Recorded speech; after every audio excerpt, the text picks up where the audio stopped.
भीतर में छुरा छिपा कर रखे हैं। मैं गया और भूख दिया तो हो जाना कुल हंस। आज हमारा चेहरा कुछ होता है, हम कहते हैं कुछ, हम करते हैं कुछ। ये जो दोहरी नीति है, यही तो चेहरे पे सभी दोहरी नकाब रखे हैं। जितने यहां बैठे सत्संगी हैं, माता हो, बहन हो, भाई हो, अपने एक भीतर के चेहरा को देखो, यही बाहर के चेहरा जो बनाया है उसको देखो। किसी से पूछने की आवश्यकता नहीं है, आपको जजमेंट मिलेगा कि आप कौन हो। किसी से मत पूछो, अपने आप से पूछ लो कि आप कितने सत्संगी हो। अपने आप से पूछ लो कि आप कितने साधु हो। आप अपने आप से पूछ लो आप कितने धर्मात्मा हो, कितने साधक हो। दूसरे से पूछने की आवश्यकता नहीं।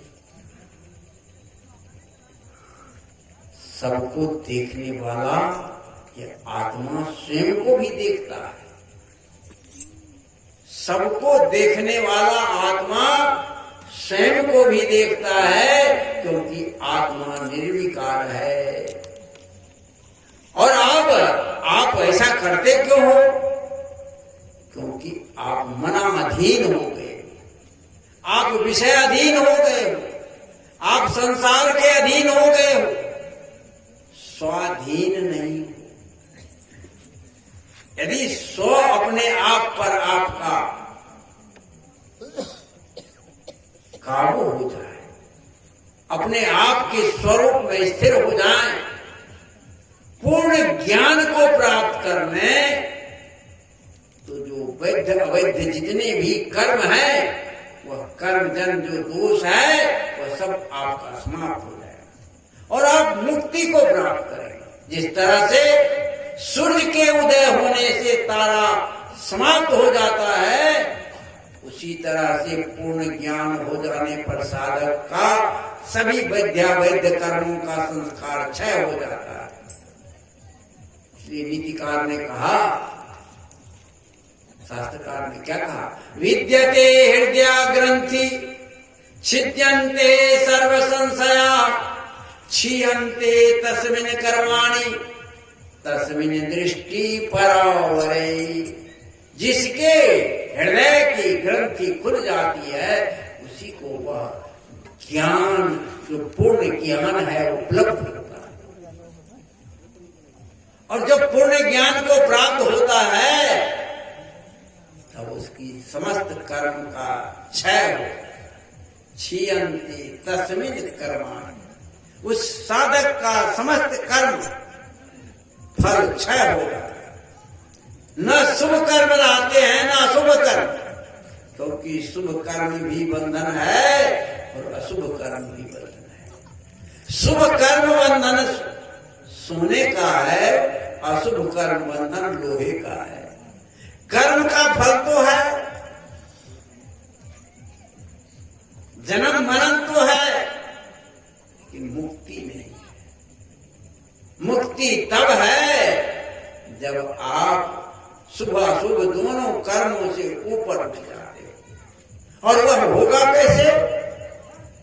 पूर्ण ज्ञान। और पूर्ण ज्ञान को प्राप्त कैसे करोगे? तो पूरा साहेब से सब विधि पूरा हो, ओछी से नेह लगाए के मूलों आवे को। पूरा साहेब से, अधूरा नहीं। देखिए कि वह बोलते हैं क्या, करते हैं क्या, या जो बोलते हैं वही करते हैं, तो ठीक है। वो मन से, इंद्रियों से ऊपर उठ गए हैं, अपना कल्याण कर लिए हैं, ऐसे साहेब के पास आप जाए। वो पूरा साहेब है। और जो स्वयं काम में है, स्वयं क्रोध में है, स्वयं लोभ में है, स्वयं मोह संसार में है, स्वयं तृष्णा में है, स्वयं राग द्वेष छल प्रपंच में जी रहे हैं, ऐसे साहेब की सानिध्य प्राप्त करने से कर्म फल का क्षय नहीं होगा, क्योंकि वे अपने कर्म फल को क्षय किया ही नहीं। जो दीपक जला ही नहीं, वो दूसरे दीपक को क्या जला सकते हैं? इसलिए पहले अपने दीपक को जलाओ। बुद्ध ने कहा अपो दीपो भव, अपो अपना कल्याण करो। इसलिए यह सत्संग आपको जगा रहा है, आप जग जाए।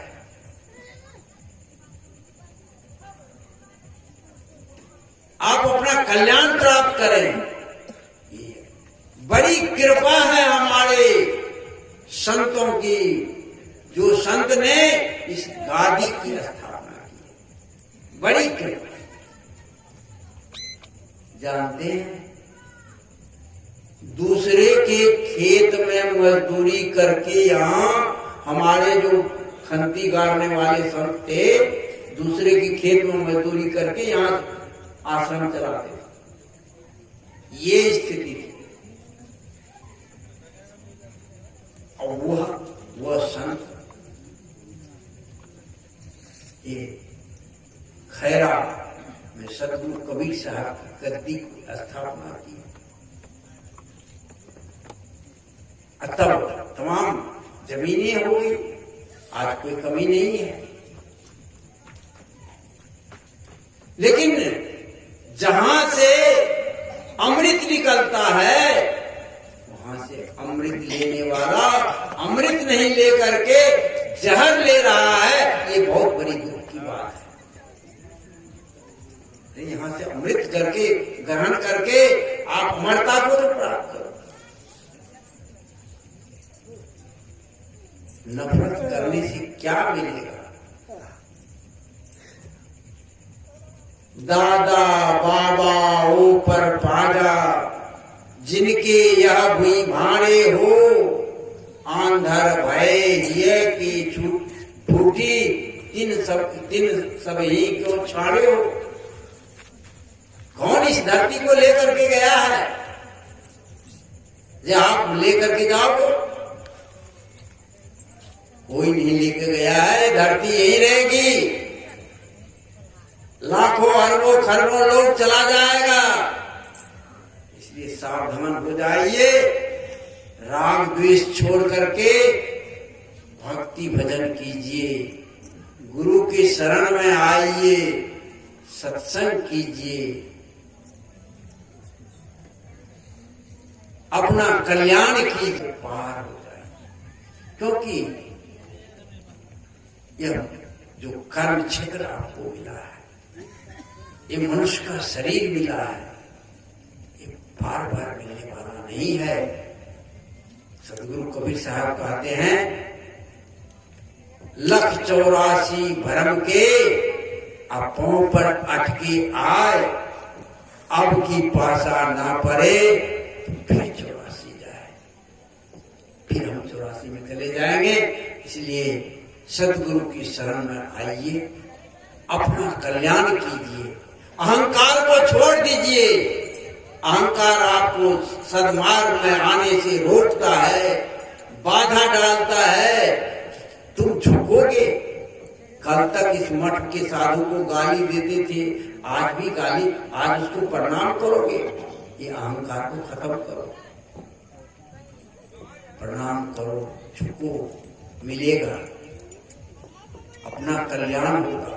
साधु तो विरक्त होते हैं, वो आपको देने के लिए आया है। कोई भी संत आएगा देने के लिए, देगा, आप लीजिए ना लीजिए, आपका काम है, अपना कल्याण। यह शरीर मिला है भक्ति करने के लिए, साधना करने के लिए। ये जो 2 वर्ष तक सत्संग कुछ बाधित हुआ, हल्का फल्का हुआ, कभी बार साफे नहीं हुआ, लेकिन इस बार कुछ लोगों के विशेष सहयोग और आप समस्त ग्रामवासी जो खैरावासी हैं, कटना के हैं, ये बगल में और सब जो है तमाम लोग हैं, सभी वासी लोग जितने हमारे खैरा के आसपास के लोग हैं, सबके सहयोग से इस बार सत्संग शुरू हुआ है, जिसमें कुछ लोगों का जो मैं तो अब पूर्ण समय आप लोगों के बीच नहीं दे पा रहा हूँ। हमारे परम प्रिय अवधेश जी, रामदास जी, ये दो लोग मुख्य रूप से आपके पास रहते हैं। इसमें पूर्व मुखिया मुकेश सिंह जी, वर्तमान सरपंच पिंटू कुमार जी, केशव कुमार सिंह जी, निवास कुमार यादव जी, सुंदर प्रसाद यादव जी, प्रभात कुमार सिंह जी, सुबोध कुमार सिंह जी, अर्जुन प्रसाद मंडल जी, द्वारका प्रसाद मुखिया जी, अजय प्रसाद यादव जी, सनोज कुमार यादव जी, सुधीर मंडल जी, संजय पटेल जी, और बाहर से जो है महावीर पंडित बजरतार से, महेंद्र यादव डलियार से, उमेश यादव बरोई से, और नंदलाल पंडित बुखड़िया से, सावित्री देवी कटना से, अन्य जितने और भी सहयोगी हैं, जिसका नाम सबका नाम तो लिया नहीं जा सकता, सबके सब सहयोग, चाहे एक मुट्ठी आप चावल दिए तब भी उतना ही आपका श्रेय है। और आप आकर के यहाँ सत्संग में बैठे न, वह भी सहयोग उतना ही है। प्रेम से आपने सत्संग सुना है, सहयोग किया है, और यही श्रद्धा बनाए रखे। मैं चाहता हूँ कि खैरा के एक एक जन आवे, और ये आपका धरोहर है। मैं आया हूँ, ये देखिए बूढ़ा शरीर है, दाढ़ी पक गई है, बाल पक गए, बहुत दिन नहीं रहेंगे, कब चले जाएंगे कोई ठिकाना। 10 द्वारे का पिंजरा, तामे पंछी कौन, रहबे को अचरज रहे, जात अचरज। इसलिए सबके सब जोड़िए, यहाँ से प्रसाद लीजिए, महाप्रसाद लीजिए, और ज्ञान का भी प्रसाद लीजिए, साधना की प्रसाद लीजिए, अपने जीवन को संभालिए, अपने जीवन को आनंद से भरिए। मैं आप लोगों को अपनी एक बात बताऊंगा, मैं दुखी नहीं होगा, मुझे दुख हुआ ही नहीं, आज तक अनुभव ही नहीं किया। अब कहिए कि ये कैसे हुआ? क्या हमारा विरोधी नहीं है क्या? हजारों हजार विरोधी है, रात दिन विरोध करता है, लेकिन मुझे दुख नहीं होगा। क्यों? मैं सोचता हूं, कबीर साहब की वो साखी हमें याद है, वो तो वैसा ही हुआ तू मत हो अयान, वो निर्गुनिया तय गुणवंता मत एको में शान। कोई आदमी किसी का विरोध करता है, नुकसान करता है, किस दशा में करता है? अज्ञान दशा में। तो अज्ञानी है, इसलिए वो विरोध करता है, गाली देता है, लूटता है, मारता है, काटता है, कुछ भी करता है। अज्ञानी है तो कुछ भी करेगा, पागल आदमी है तो कुछ भी बोलेगा। संसार को सब पागल है, संसार अलग मार्ग है, हमारा साधु का अलग मार्ग है। इसलिए संसार का लोग तो भूखी का ही कहते कि हाथी चले बाजार, कुत्ता लगे हजार। तो ये तो भूखेंगे, हमको कष्ट देंगे, हम कष्ट मानेंगे, उसका स्वभाव है, हम नहीं मानते, नहीं दुखी है। यदि हम मान लें कि अमुक आदमी ने हमको ऐसा क्यों कहा, हो गया। यदि यह मान ले कि उसको ही ज्ञान था, कहा, उसको ज्ञान था, तो काबिल कर, हम क्या है लोग सकते, हो गया, खत्म हो गया। आप जो अपने जीवन में ईगो बनाते हो, वही आप कर मान लिया, दुख दुख हो गया, नहीं माना दुख दुख नहीं हुआ।